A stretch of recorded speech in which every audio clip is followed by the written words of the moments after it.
যেইভাবে মুসলমানদের উপর নির্যাতন করছেন, আপনাকে বলবো আপনার দুটি সম্মান আপনাকে প্রাণপাশ করে আসে না। আমরা বাংলাদেশের মুসলমান, বিশ্বের মুসলমান, যেইভাবে ভারতে মুসলমানদের উপর নির্যাতন চলছে, পরিষ্কার বার্তা দিয়ে দিচ্ছি, ভারত টুকরা টুকরা হয়ে যাবে।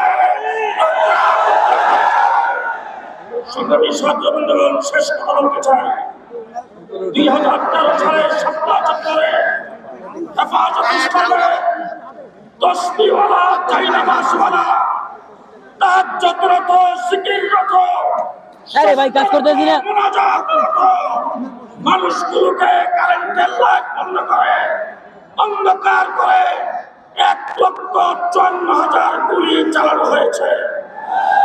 বাংলাদেশে অনেক সংগঠনকে সন্ত্রাসের দায়ে বিলুপ্ত করেছেন, নিষিদ্ধ ঘোষণা করেছেন।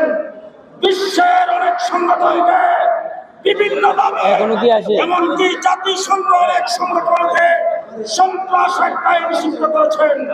আমি পরিষ্কার ভাষায় বলতে চাই, যাদের নিষিদ্ধ হয়েছে সমস্ত সংগঠনে যদি সন্ত্রাস একত্রিত করা হয়, শেখ হাসিনার এক রাত্রির সমান হবে না।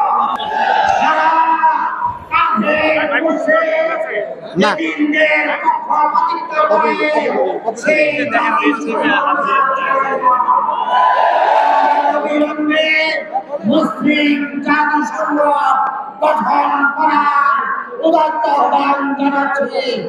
পাশাপাশি এই ইসরায়েলের বিরুদ্ধে সারা পৃথিবীর মুসলমানদের তাদের পণ্য বর্জনের আহ্বান জানাচ্ছি। বাংলাদেশের প্রধান উপদেষ্টাকে আহ্বান জানাচ্ছি, ইসরায়েলের সকল ধরনের পণ্য বাংলাদেশে প্রবেশ নিষিদ্ধ ঘোষণা করুন। যারা সেই তাদেরকে সকল সংস্থা থেকে, সকল থেকে উচ্ছেদ ঘোষণা করা হয়।